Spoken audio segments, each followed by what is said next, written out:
everybody, it's me again, Boo, and I'm freshly off the plane back from Hawaii, feeling exhausted, not refreshed, and a little happy to be home, but a little with the post-vacation blues that it's all over and it went so quickly. So anyway, as promised, I took a bunch of perfumes with me, and I kind of wanted to report back to you how they did.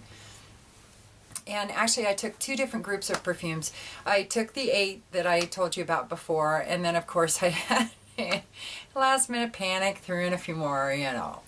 So I also was intending, but I didn't really mention it, that fabulous Felicia Bauer, she sent me a bunch of samples, indie samples from a bunch of different houses for me to review.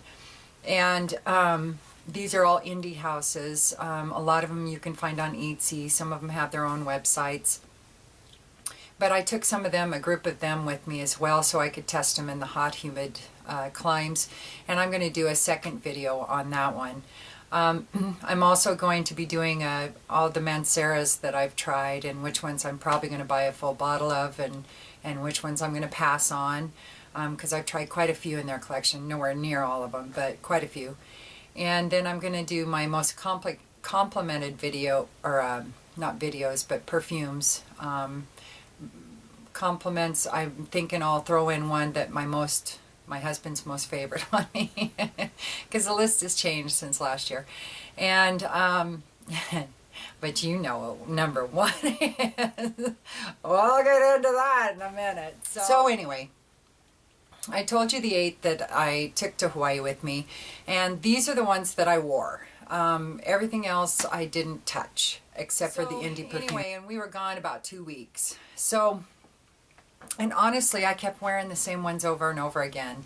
So, and other ones, I just looked at them and I thought, no, I'm not going to wear that. So, anyway, these are the ones that I wore, and I'm going to start with some of the obvious ones. Like La Danza della Libellula by Nobile 1942. I wore the heck out of this. Actually, I'm wearing this right now. Oh yes, it's lovely. I love it. So it did fabulous in the hot, humid climates. I was worried because it's a sweet kind of gourmandy, it's a gourmandy fragrance, and that it might be overpowering. So the first time I wore it, I just put a couple of spritzes on, when normally I would put 3 on. I just put 2. And it did well, but I put 3 on the next time I wore it, and no worries at all. In fact, I liked it a lot more and did get compliments on this one in Hawaii. So that's La Danza della Libellula. Now these are in no particular order. I'm not doing a list. I'm just showing you which ones I wore. The other one, of course, was Hildi. I finished this bottle actually.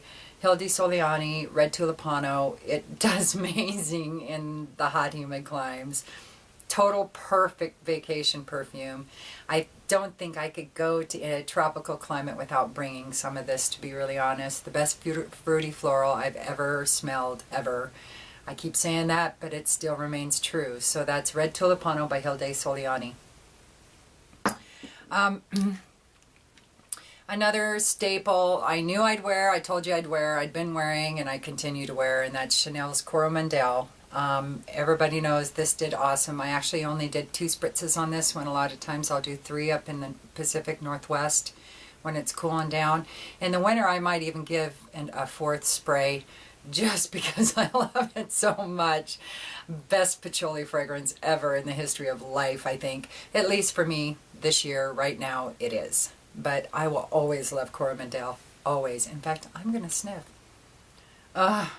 And it's one of those weird ones that is kind of old lady stinky through the bottle, but when you put it on, totally different, ageless, appropriate for everything. So that's Coromandel by Chanel. Another one that I wore was what my husband calls old beer, and that's Mancera's Roses Vanille. And I'm going to talk, like I said, in another video here soon about all of the Manceras and which ones I'm going to purchase. I love this house. I think it's a very interesting house. I love this perfume. I do still get a little tang of that old, warm, flat beer smell, but it's a very expensive beer. So it's not an offensive, stinky kind of a smell. It's yummy, and it still smells like creamy roses and vanilla to me. It did fabulous. In fact, I had to really hold back on this one. I did like 2 spritzes, and then one under my clothes, or I'm sorry, one spritz on the outside and then one underneath my clothes before I put them on, because it really performed super well in the hot climes. So that's Mancera Roses Vanille. And this one I actually had to put a few more on. It didn't perform as well as I thought it would in the heat and the humidity, but it was still fabulous. And I used up almost the whole decant, and I had this thing pretty much full. And that's Rouge No. 2 by M. Mikhailov, or Mikhayev. Fabulous. This is one of my husband's favorites on me. It's very sexy, but I realized it's very light in the humidity. It actually performs, I think, a little better in drier climates. I don't think the heat has that much to do with it. I think it's the humidity. So anyway, that's Rouge No. 2 by M. Mikhailov. Very glad I took it. Probably won't take it again though, just because I had to use so much of it. Then a couple others that I told you I was going to take, and then I'll get into the ones that I just threw in at the last minute and ended up wearing the heck out of. So the two that I told you by Majda Bakali, I took the Sacre Fusion, or Fusion Sacre Claire, and the Lou. And I wore the heck out of both of them. In fact, as soon as I got home, I ordered a full bottle of the Claire. As I've said before, it's this fabulous tuberose coffee with a slight gardenia, kind of a very white floral, but yet masculine with the coffee notes in there. It's just this wonderful juxtaposition of notes that I adore. And it's so well blended that it doesn't split up and make you just smell coffee or just smell tuberose. It's really well blended, so it's totally having flowers, a tuberose bush growing in the middle of a Starbucks. I mean, okay, better coffee than that. Maybe Seattle's Best or Craven's or something like that. So anyway, that's Majda Bakali Claire. Did fabulous. Love it. And then, of course, the Lou. The Majda Bakali Fusion Sacre Lou that Alejandro, bless his heart, sent me a decant, and this thing was completely full when I left, so I could take to Hawaii. This is my current favorite fragrance. It's incredible.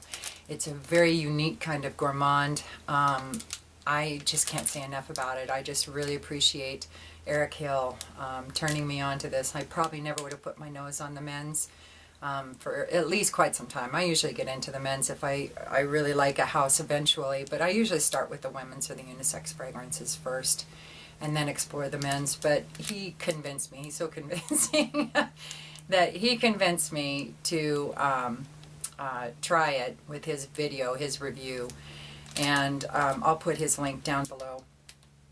So anyway, if you haven't got your nose on it, you need to try it. It's fabulous. Either one, the Lou or the Claire, wonderful. Did super good in the hot, humid climes. Loved it in the hot, humid climes. Love it in the dry, cold climes. I love it anywhere, anytime, any place, anything. That is my current favorite. But you know that'll change next week. So, but it's been that way since I've got it, so who knows. So now to the ones that I just threw in. Oh, one more.